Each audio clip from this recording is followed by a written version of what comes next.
हे साथी, उत्तर प्रदेश के प्रधानी के चुनाव में आपके गांव में आरक्षण यानी आरक्षित सीटें कैसे तय होती हैं, आज मैं आपको आसान भाषा में समझाने वाला हूं।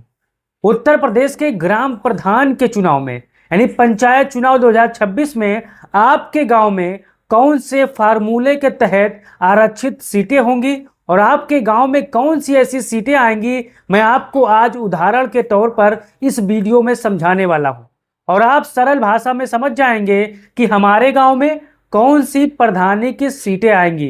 पिछड़ा आएगा, ओबीसी आएगा, या फिर एससी आएगा, एसटी आएगा, या जर्नल आएगा, या जर्नल महिला आएगी।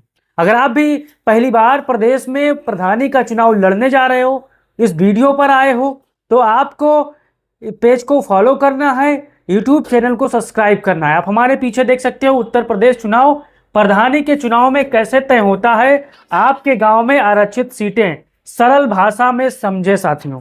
अब यहां पर चार्ट देखिए, चक्रानुक्रम आरक्षण प्रणाली, इसके बिना प्रधानी का चुनाव संभव ही नहीं है।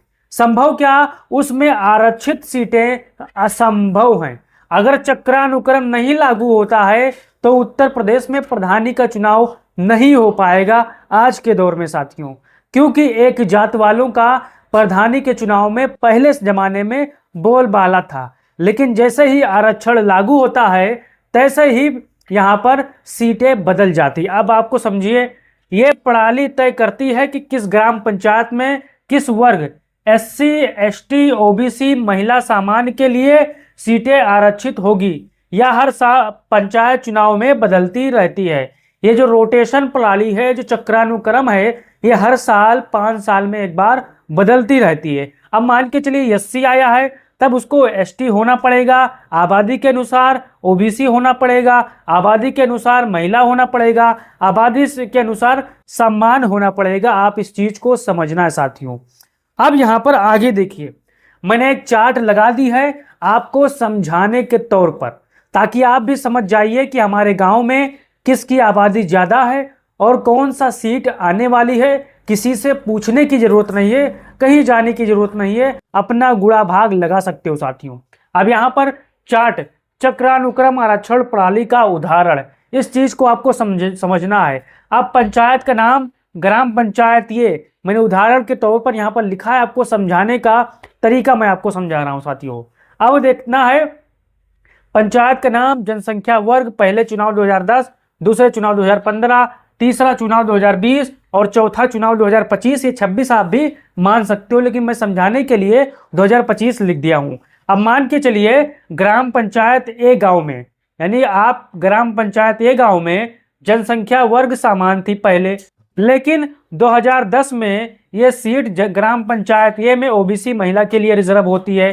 फिर आप देखिए दूसरे पंचायत चुनाव में, यानी 2015 के पंचायत के चुनाव में ओबीसी से हटकर वो सीट महिला के लिए आरक्षित हो जाती है, क्योंकि यहाँ पर जनसंख्या के आधार पर ही लागू होता है। इस चीज को आपको देखना है। फिर दूसरे चुनाव में यहाँ पर एससी लागू हुआ।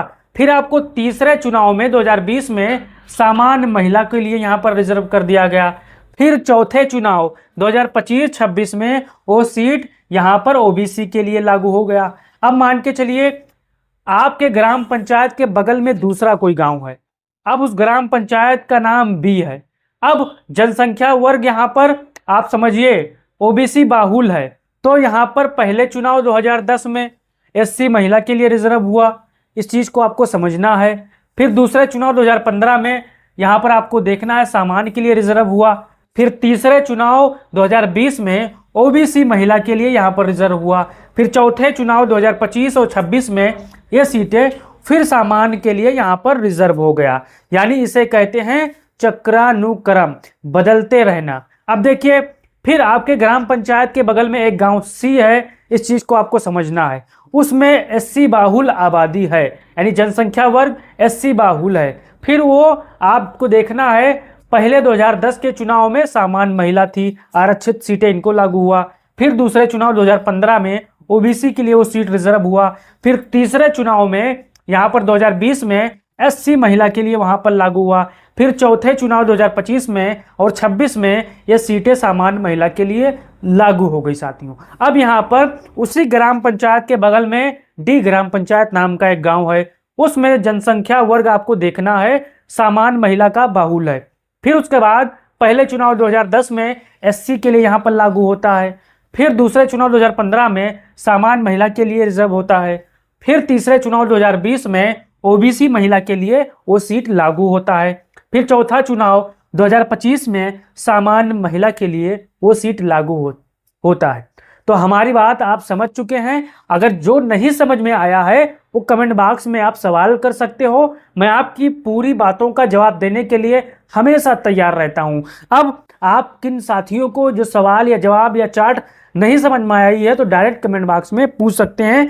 मैंने चार्ट के तौर पर समझा दिया है कि 2010 में ओबीसी अगर थी तो 2015 में एससी होगा। अब एससी के बाद अगर तीसरे चुनाव में 2020 में सामान्य महिला थी तो 2004 चुनाव 2025 में ओबीसी होगा। इस चीज को आपको समझना है, देखना है, आपको भी पता चल जाएगा कि हमारे गांव में कौन सा सीट आने वाली है। अब आगे देखिए साथियों, आरक्षण का निर्धारण और नियम, ये चीज को आपको समझना है, तभी आपको समझ पाएंगे कि हमारे गांव में कौन सी सीटें आ सकती है। अपने आप समझ जाएंगे, किसी को कहीं पर जाने की जरूरत भी नहीं होगी। जनगणना के आधार पर हर पंचायत की जनसंख्या में एससी एसटी ओबीसी की संख्या को देखकर आरक्षण तय होता है।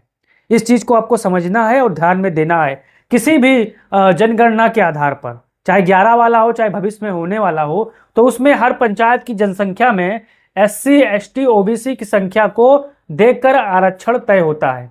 अब दूसरा देखिए, वार्ड ग्राम संख्या के अनुसार चक्र हर वर्ग के लिए आरक्षण ग्रामों में घुमावदार तरीके से लागू किया जाता है। यानी अगर गांव में ओबीसी है आपके बगल में, तो आपके गांव में वही आरक्षण सेम लागू नहीं होगा, उसको बदल दिया जाएगा। ताकि इस चीज को आपको ध्यान देना है, हर सीट पर हर बार आरक्षित नहीं हो सकती। यानी एक सीट पर चाहे ओबीसी बार बार नहीं हो सकती, एससी बार बार नहीं हो सकती। अगर कहीं पर कोई अधिकारी कर्मचारी पैसे खाकर या किसी और तरीके से सत्ता पावर लगाकर करता है तो वो कानूनी अपराध के दायरे में आता है। उसका आप निस्तारण कीजिए, आप आपत्ति दाखिल कीजिए उस चीज का कि हमारे गांव में बार बार ऐसा क्यों आ रहा है, सबूत के साथ पेश हुई है साथियों। अब हर सीट पर हर बार आरक्षित नहीं हो सकती। एक ग्राम पंचायत में लगातार 2 बार एक ही वर्ग के लिए आरक्षण नहीं हो सकता। यानी कहने का मतलब है कि अगले बार 2015 के चुनाव में ओबीसी आया है तो 2020 के चुनाव में ओबीसी नहीं आएगा। इस चीज को आपको ध्यान देना है। महिला आरक्षण, सभी वर्गों में 50% सीटें महिलाओं के लिए आरक्षित होती है। एससी महिला, ओबीसी महिला, सामान्य महिला आदि के लिए। यानी महिलाओं के लिए भी यहाँ पर 50% सीटें महिलाओं के लिए आरक्षित होती है साथियों। अब यहाँ पर आपको देखना है, इस चीज को समझना है, कैसे तय होता है कौन सी पंचायतों में आरक्षण क्या लगेगा। अब इस चीज को आपको समझना है, तभी अब हर बात को, हर चीज को आप समझ पाएंगे साथियों। कैसे तय होता है कौन सी पंचायत में क्या आरक्षण लगेगा। अब उत्तर प्रदेश में चाहे अखिलेश यादव जी की सरकार रही हो, चाहे वर्तमान में योगी जी की सरकार रही हो, पूरे में मजबूती के साथ जो आरक्षण लागू होती है। अब आरक्षण ग्राम पंचायतों की कुल संख्या और हर वर्ग की संख्या प्रकाशित के अनुपात में तय होता है। फिर उससे एक निश्चित क्रम रोटेशन में लागू किया जाता है। फिर हर वर्ग को बराबर अवसर मिले। जो ग्राम पहले एससी के लिए आरक्षित था वो अगली बार ओबीसी या सामान्य के लिए आरक्षित हो सकता है। अब इस चीज को आप समझ जाइएगा।